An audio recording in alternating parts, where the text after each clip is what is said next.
Salut les amis, on se retrouve pour une nouvelle vidéo sur les clubs de Première Ligue. Aujourd'hui, nous allons parler du plan tactique de Manchester United pour la saison prochaine. La philosophie de Ten Hag, l'homme qui a transformé littéralement et intrinsèquement les hôtes du théâtre des rêves.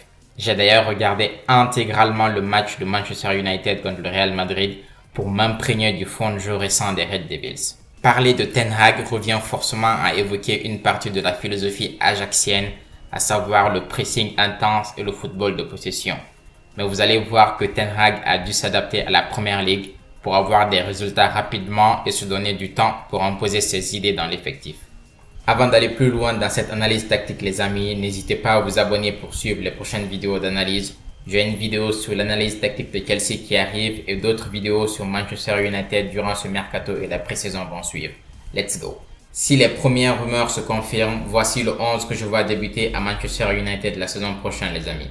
On apprend que le PSG est également sur ce striker, donc les plans peuvent évoluer avec d'autres rumeurs, notamment celles sur Mo Kudus par exemple. On verra bien. Nous avons donc Rasmus en striker pivot, accompagné avec Marcus Rashford et Anthony pour les phases de transition, Bruno Fernandes pour alimenter les attaquants en ballon, Mason Mount dans le même rôle qu'Eriksen la saison dernière, même si Ten Hag se cherche encore pour son rôle, on a vu plusieurs tests et tentatives durant la pré-saison. Casemiro en plaque tournante, défense classique avec une petite discussion concernant Dalot ou Wan-Bissaka sur le poste d'arrière droit, et la recrue estivale game changer André Onana au poste de gardien de but. Maintenant, nous allons parler de la formation et l'animation tactique les amis. United joue en 4-2-3-1 pour démarrer et lorsqu'ils sont en phase offensive, l'équipe joue en 3-1-6. L'enjeu est donc de créer le surnombre dans le camp adverse. Si à droite on a un attaquant qui rentre davantage dans l'axe en phase offensive, Diogo Dalot aura tendance à dédoubler pour centrer. Au contraire, si on a un Anthony qui préfère les 1v1 et est pas mal excentré, Dalot en inverteur fullback aura tendance à densifier le milieu de terrain.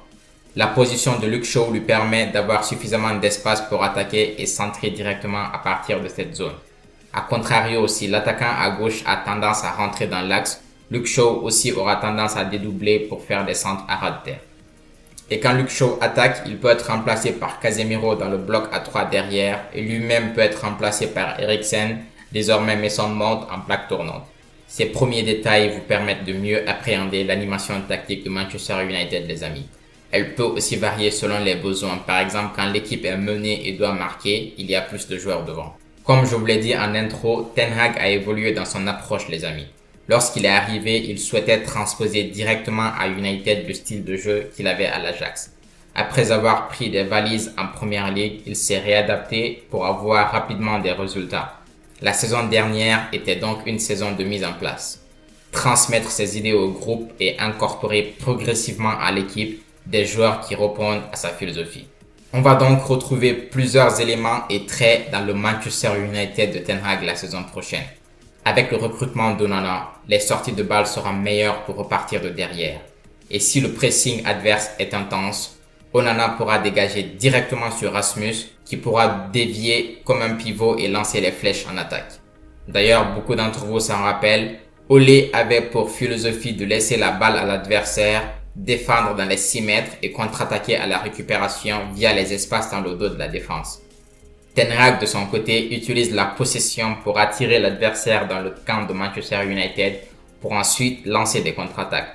Manu est donc à terme sous Ten Hag une équipe de possession et aussi de transition en même temps. Et pour faire ce que Ten Hag propose, tu as besoin de joueurs techniques et amis avec le ballon car c'est très risqué. Il faut des joueurs capables de garder le ballon avec sang-froid, faire circuler la balle dans son propre camp, attirer l'adversaire et ensuite partir en transition. C'est entre autres pourquoi Ten Hag recrute des joueurs à l'aise avec le ballon comme Onana et c'est aussi pourquoi Martinez fit parfaitement avec son système par rapport à Maguire par exemple. Onana peut jouer des ballons courts donc avec précision. Il peut aussi jouer comme Ederson avec des ballons longs pour sauter le pressing adverse comme je le disais tantôt. Parlons maintenant du pressing les amis. On parle beaucoup de pressing dans le foot moderne et il faut savoir que toutes les équipes ne pressent pas de la même façon. Le pressing doit obéir à une logique clairement établie, sinon l'équipe se découvre et se prend des contre-attaques. Dans le système de pressing de Manchester United, il y a un concept proche de ce que j'avais évoqué concernant le pressing de Jürgen Klopp. Il s'agit de l'idée d'enfermer l'adversaire sur un côté, question de récupérer la balle facilement. Quand l'adversaire a le ballon, le pressing est organisé de sorte à les enfermer sur un côté du terrain et tenter ainsi de récupérer la balle. Et ça marche contre beaucoup d'équipes, ce qui permet à Manchester United de marquer plusieurs buts ainsi. Malheureusement, ce système a une faille, car si l'adversaire est technique, ce pressing libère un joueur sur le côté qui peut désormais attaquer l'espace et créer le surnombre. Par exemple, contre le Real de Madrid la nuit dernière en pré-saison, le gardien dégageait souvent sur le latéral libre pour sortir du pressing.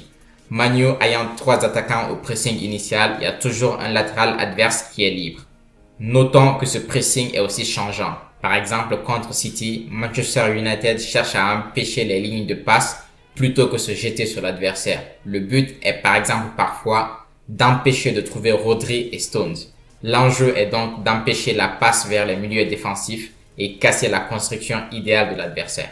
Ten Hag doit donc peaufiner un peu plus son système de pressing et c'est sûr qu'il y travaille. Je trouve personnellement qu'il a imposé une vraie identité de jeu à Manchester United. Il a ramené la discipline et le recrutement est désormais orienté vers des joueurs qui fit avec le système de jeu mis en place par le coach. Évidemment, on peut se tromper sur certains joueurs, certains peuvent ne pas répondre aux attentes, mais on sent une volonté de recruter véritablement des joueurs qui correspondent à la philosophie du coach. C'est très prometteur pour la suite si on lui donne le temps et les moyens. On a vu d'ailleurs des équipes comme City recruter des joueurs très chers qui finissent par flopper. Donc cela arrive, ce n'est pas une raison pour remettre en question totalement le coach, mais savoir que derrière, il tente des choses et il a envie d'imposer une vraie identité de jeu à l'équipe. On arrive au terme de cette vidéo tactique sur Manchester United les amis. Il y a vraiment beaucoup à dire et j'ai dû faire des choix. Si elle vous a plu, n'hésitez pas à vous abonner à la chaîne et me donner vos avis en commentaire sur Manchester United la saison prochaine. En attendant la prochaine vidéo sur la Première Ligue, prenez soin de vous la famille. Ciao!